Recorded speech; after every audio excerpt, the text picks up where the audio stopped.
Bonjour, alors là va parler du ROS. Euh, pour l'introduire, on peut dire que dans un contexte d'augmentation de l'importance de la robotique dans notre société, le roboticien devra concevoir euh, demain des robots plus fiables, plus complexes et plus sûrs.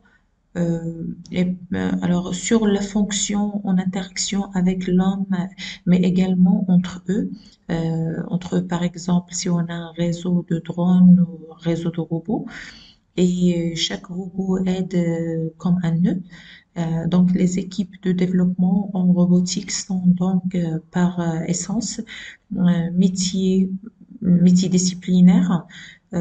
Pour se faire, pour développer un tel robot, il faut avoir une équipe qui est multidisciplinaire, un informaticien, un embarquicien, un mécanicien, et cela pose un problème de normalisation. Comment on va standardiser le travail entre eux pour que chacun puisse se comprendre et intégrer son travail dans ce système complexe qui est un robot. Dans ce cadre, les chercheurs et aussi les industriels ont essayé de proposer des middleware. Middleware, ça veut dire des frameworks qu'on peut utiliser en pratique. En effet, sont une des rubriques essentielles de la conception et de fonctionnement des futurs robots. Pour cette séquence, j'ai décidé de nous appuyer sur ROS, le robot et un système au robot. Voilà pour vous faire découvrir les concepts fondamentaux des middleware. Middleware, surtout les middleware utilisés pour la robotique. Et on a pris comme exemple ROS parce que c'est le middleware le plus utilisé en robotique. Alors, les prérequis que vous devez avoir, c'était un peu de programmation, c'est un peu programmation Python, C++, C++. L'objectif de ce cours, donc à la fin de cette séance, vous serez normalement capable de comprendre le rôle et l'intérêt d'un middleware. Alors, euh, et de mettre en œuvre une architecture simple ROS, sur ROS. C'est les objectifs de cette séance. Et vous serez également capable d'utiliser les principaux outils de développement fournis avec ROS. Donc, on commence notre séance. Euh, Alors, on commence la présentation, principe, les outils que vous devez avoir. Un laptop qui a au moins 8 Go de RAM. Euh, c'est préférable, euh, c'est préférable à un SSD. Euh,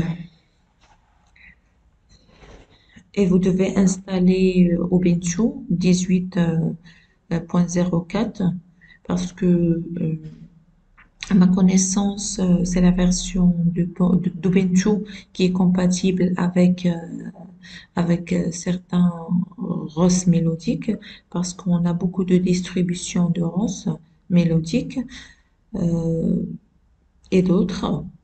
Donc, alors ici, on va utiliser pendant cette séance ROS mélodique. Alors un exemple des voitures autonomes, c'est clair qu'on a beaucoup de capteurs, beaucoup d'actionneurs, beaucoup de nos traitements d'implémentation des algorithmes d'intelligence artificielle, automatique, ainsi de suite. C'est pour qu'on puisse réaliser une voiture qui est autonome comme un être humain. C'est sûr que ça doit être développé comme les capteurs qu'on a aussi, nous les êtres humains, les yeux, les pieds comme des actionneurs, voilà. C'est presque, on peut dire, C'est basé sur le même principe. Alors, des exemples des capteurs qu'on peut trouver, les caméras, les capteurs et les traçants laser, les GPS. Après, la partie cerveau, bien sûr, on trouve des algorithmes d'intelligence artificielle automatique, aussi des traitements de signal qui sont implémentés avec le système embarqué, et les actionneurs, comme vous connaissez, on a des moteurs de brushless, des UAV moteurs, et ainsi de suite. Alors là, on va définir le ROS. Qu'est-ce que ça veut dire ROS? ROS, c'est quoi? Robot Operated System. Pour un système d'exploitation comme Linux ou Windows, donc c'est juste un ensemble d'outils. C'est un framework, c'est juste un ensemble d'outils informatiques sous forme de logiciels libres. Donc le système est sous licence PSD, open source, permettant de développer. Pourquoi on a cet ensemble d'outils? C'est pour qu'on puisse développer des logiciels pour la robotique. Si vous voulez développer des logiciels pour la robotique, vous avez les middleware, par exemple ROS, ou bien les frameworks, on les appelle les frameworks. Euh, alors normalement, ROS, c'est l'abréviation Robot Operating System, mais ils font pas partie du système d'exploitation. Ce sont les méta-systèmes d'exploitation, ça veut dire des middleware. Et il est développé en 2007 par une société américaine qui utilisait, ou bien les développeurs de ces robots peuvent utiliser le ROS pour développer le logiciel qui va piloter le robot.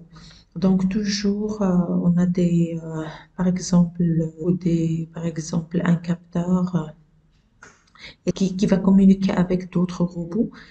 Là, on a des outils de fonctionnalités fournis par ROS qu'on peut utiliser pour mettre une communication sur les standardisée entre le capteur et les autres robots. Supposons on a ici le capteur et traçant, un capteur de distance. Il va envoyer les données vers d'autres robots, de robot A à robot B. On va utiliser une moyenne typique. On va voir des moyens par la suite. Comment on va faire avec ça. Alors, alors pourquoi ROS? ROS, ou bien la première question qui va nous intéresser.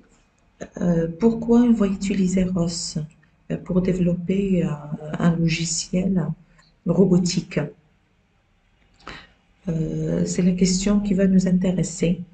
Pourquoi utiliser un middleware? Euh, alors, d'une manière théorique, si je dispose d'un node, alors des nœuds. Alors, node, c'est un mot en anglais, on va utiliser souvent là le mot node.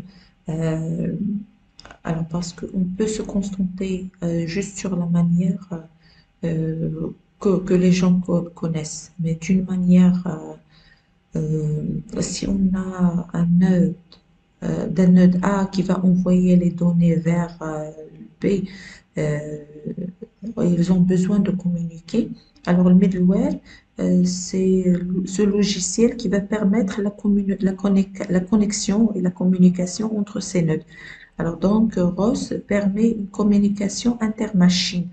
Même pas, alors c'est pas juste à l'intérieur de la machine, mais intermachine. Entre plusieurs machines, entre plusieurs robots, vous pouvez mettre en œuvre une communication. Si vous avez beaucoup de robots, si vous avez beaucoup de nodes, par exemple, c'est le cas de la voiture autonome, on a beaucoup de nodes, par exemple, la caméra, les actionneurs, chacun c'est un node qui puisse communiquer, qui peut communiquer avec les autres. Alors, le ROS, là, il est là pour mettre la communication intermachine d'une manière standardisée.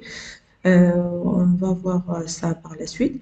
Alors, les notes s'exécutant sur des machines destin, mais ayant connaissance des murs master. C'est qui le master? C'est l'orchestre qui va gérer la communication entre eux.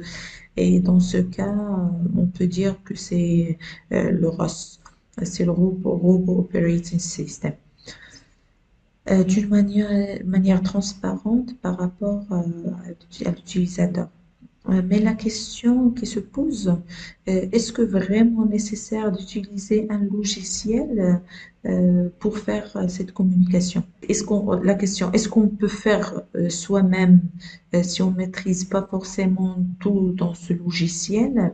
On va, est-ce qu'on est-ce qu'on va maîtriser le logiciel ROS pour qu'on puisse programmer notre robot? Le résultat est moins optimisé. Et il faut apprendre un nouveau langage parce que le fait d'utiliser ROS, et il faut apprendre un nouveau langage, les langages supportés par ROS, tels que Python ou d'autres langages.